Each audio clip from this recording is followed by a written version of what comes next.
नमस्कार, मैं हूं अमन सांडिल। आज के परिचर्चा में आप सभी लोगों का स्वागत है। 2024 का लोकसभा चुनाव बहुत ही नजदीक आ चुका है।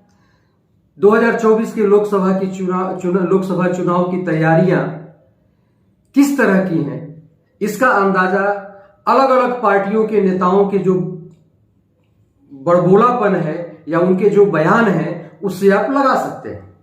इसी कड़ी में तमिलनाडु के मुख्यमंत्री स्टालिन के बेटे उदयनिधि स्टालिन का भी बयान था कि उन्होंने सनातन धर्म को मलेरिया, कोरोना, डेंगू से भी खतरनाक बताया।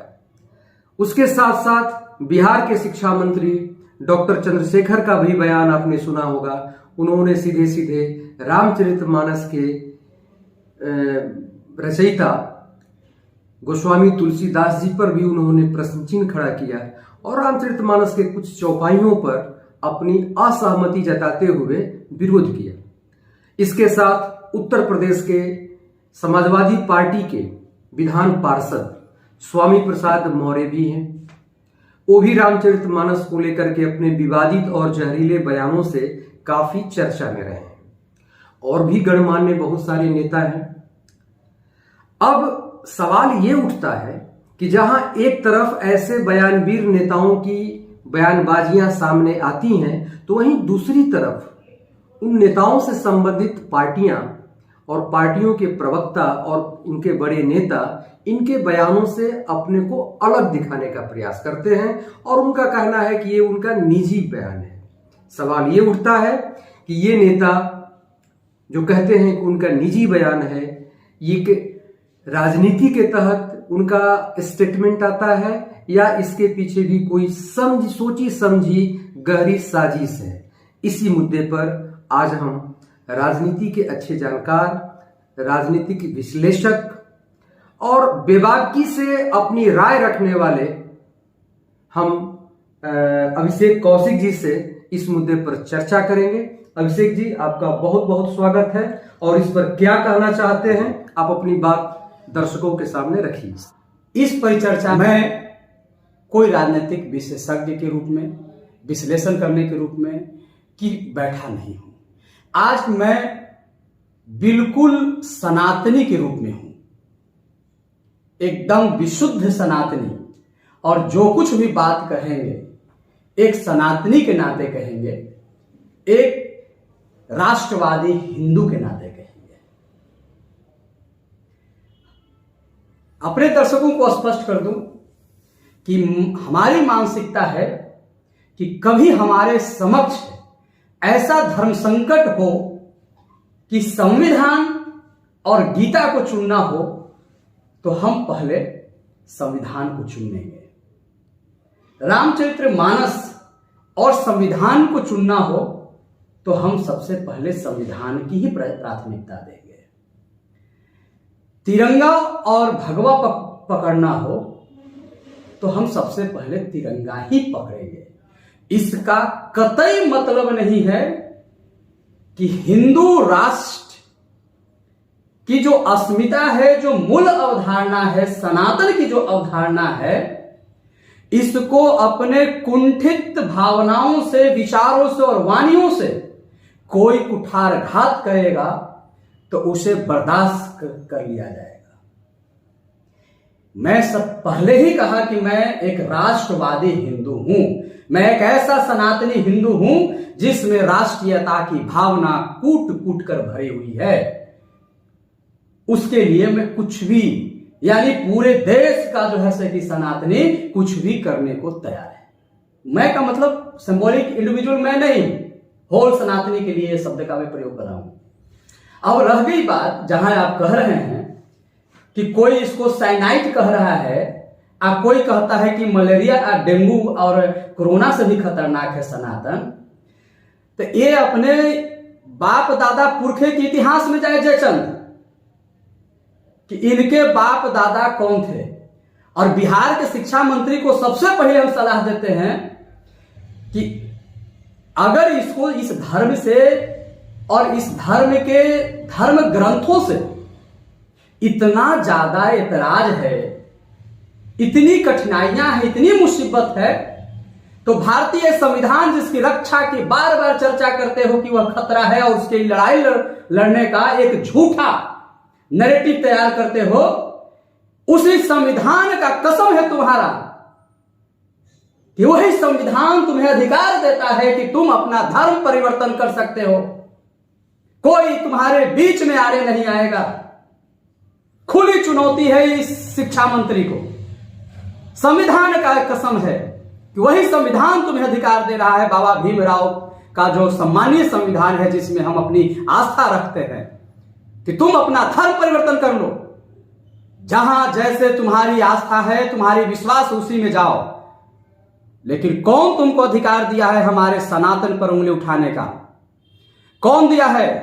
कल तुम्हारी पत्नी तीज करेगी परसों, और तुम कल विश्वकर्मा पूजा भी करेगा, और तुम्हारे हाथों में जो अंगूठियां हैं, यह हमेशा यह दिखाता है कि तुम कितना ढोंगी हो। अरे प्रोफेसर, तुम प्रोफेसर है जी, प्रोफेसर है। गद्दार कहां के जयचंद, तुमको तो पहले दूधू को न लेता है तुम पेमेंट, छिपा हुआ है। कई दिन गया है कॉलेज में सब प्रोफेसर नहीं करने। इसको जाकर कॉलेज में पढ़ाना चाहिए। नीतीश कुमार इसको शिक्षा मंत्री बना दिए। शिक्षा के ये तो पाठक दिया है, तो कुछ तो हल्का मचा के रखे हुए, इसको ठीक किया है। कहे थे एगो एमएलसी हैं राजद के, सुनील सिंह, कहे थे कि पाठक जी आए नहीं है, बुलाए गए हैं। किस लिए बुलाए गए हैं?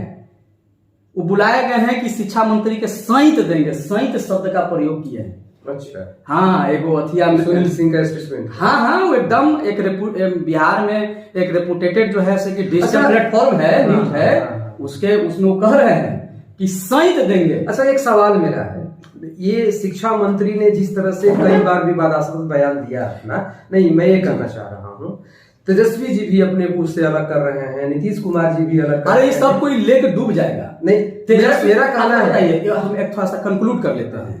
तेजस्वी जी कौन है? चंद्रशेखर भी कौन है? इस तेजस्वी और चंद्रशेखर उस समाज से, उस वर्ग से आता है, या तेजस्वी जी आते हैं जो सनातन के मूल अवधारणा, जहां से पूरी सनातन ही, हाँ, जहां कृष्ण के सिद्धांतों पर आधारित है, और उसके वंशज यदुवंशियों का ये संतान है। और इस तरह के बयान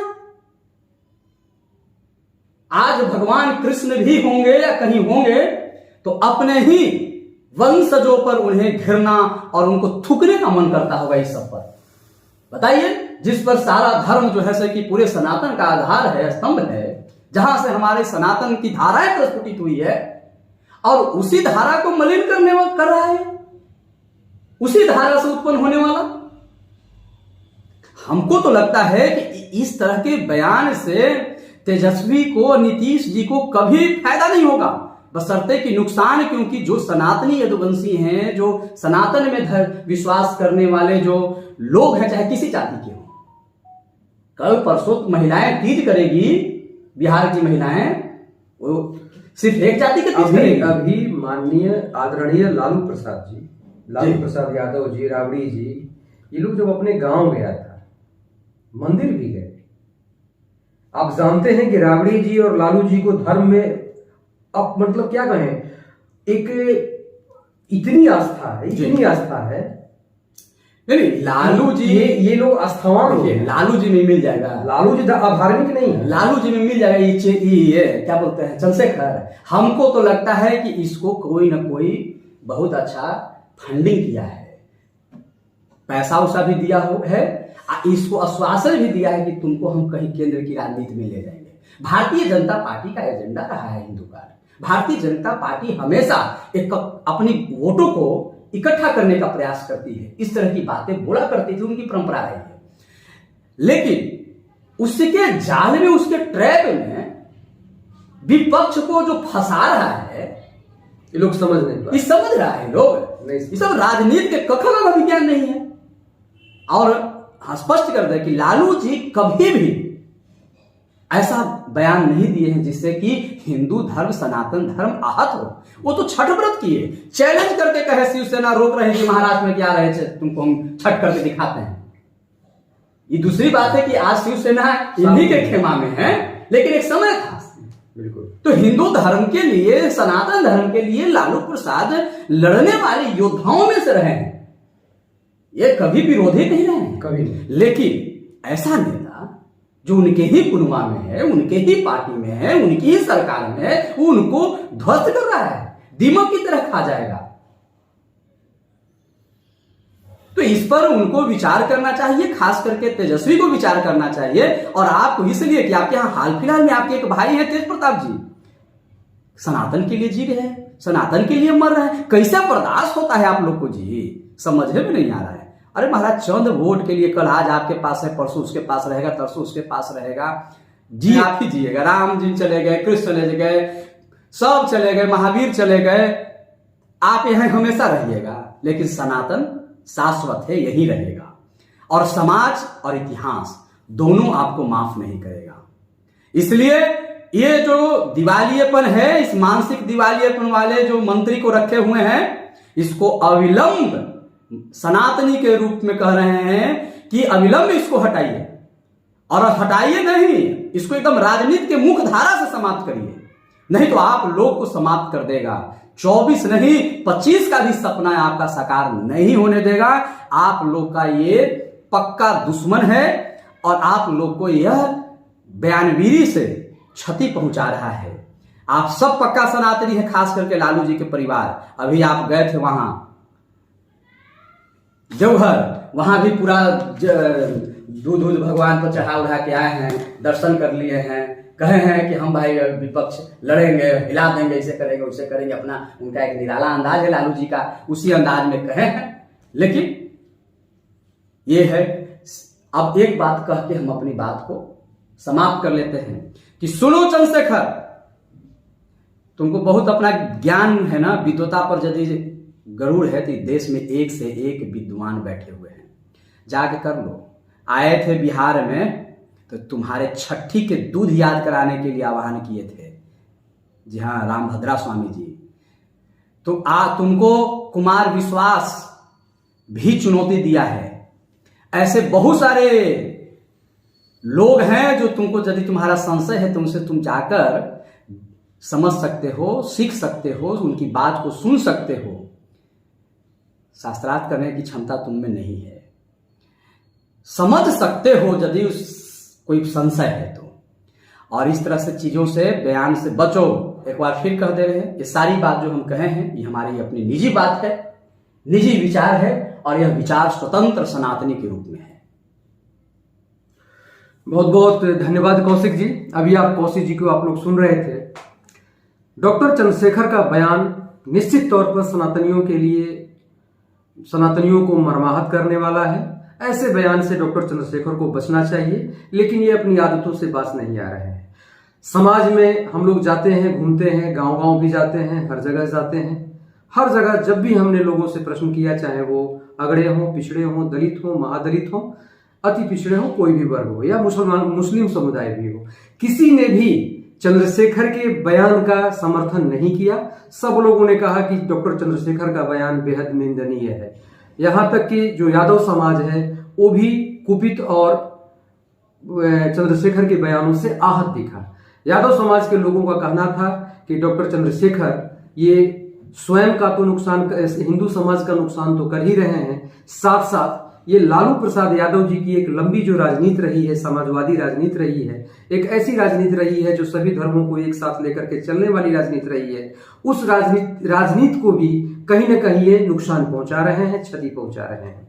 इसलिए अपने तमाम दर्शकों और श्रोताओं से मैं कहना चाहूंगा कि हम ऐसे बयानों का विरोध करें या इनके समर्थन में खुल करके ना आए, और अपने विवेक का निर्णय लेते हुए ऐसे बयानों से अपने समाज में जितने भी लोग रह रहे हैं, जो भी समाज के जितने तबके हैं, जातियां हैं, जितने धर्म हैं, उनके बीच सौहार्द और प्रेम को कायम रखें। ऐसे फालतू लोगों के विचारों से हम प्रभावित होकर के समाज को नुकसान न पहुंचाएं। आज के लिए बस इतना ही। नमस्कार, जय हिंद, वंदे मातरम।